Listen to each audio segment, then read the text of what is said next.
السلام علیکم ورحمۃ اللہ وبرکاتہ نحمده ونصلی علی رسولہ الکریم اما بعد۔ آج کا سبق سن لیجئے۔ آج کے سبق کی سرخی ہے پیارے اللہ سے محبت کیجئے، پارٹ نمبر 44۔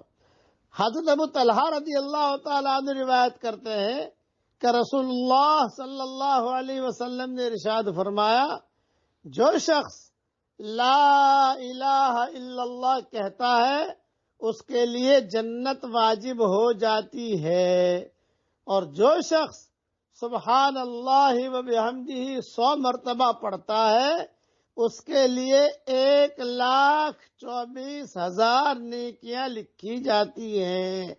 صحابہ نے عرض کیا، یا رسول اللہ صلی اللہ علیہ وسلم، ایسی حالت میں تو کوئی بھی قیامت میں ہلاک نہیں ہو سکتا کہ نیکیاں زیادہ ہی رہیں گی۔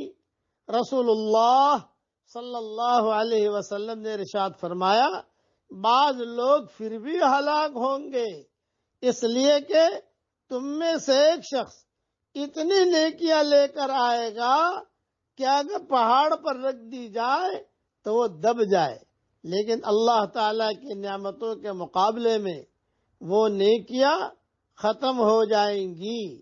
پھر اللہ تعالیٰ اپنی رحمت سے جس کی چاہیں گے مدد فرمائیں گے اور ہلاک ہونے سے بچا لیں گے۔ مستدرک حاکم میں یہ حدیث ہے اور ترغیب ترہیب میں بھی یہ حدیث موجود ہے۔ سبحان اللہ۔ چلو جنت کو واجب کر لو، پڑھیے میرے ساتھ دھیان سے، اپنا ایمان تازہ کیجئے۔ اشہد ان لا الہ الا اللہ واشہد ان محمد رسول اللہ صلی اللہ علیہ وسلم۔ یہ پڑھتے ہی جنت واجب ہو جاتی ہے۔ اس کے لیے لا الہ الا اللہ بہت پڑھتا رہنا چاہیے ہم کو، اٹھتے بیٹھتے لا الہ الا اللہ محمد رسول اللہ، لا الہ الا اللہ محمد رسول اللہ۔ اللہ تعالی ہم سب کو اپنی بڑی بڑی جنتوں میں داخل فرمائے۔ پڑھیے میرے ساتھ، اے اللہ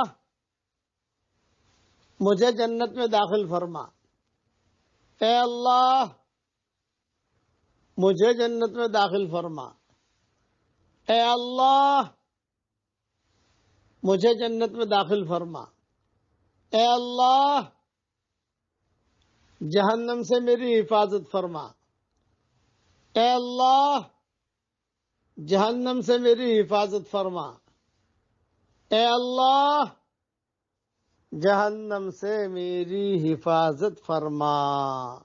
اللہ تعالی جنت الفردوس میں ہم سب کو داخل فرمائے اور جہنم سے اللہ ہم سب کی پوری حفاظت فرمائے۔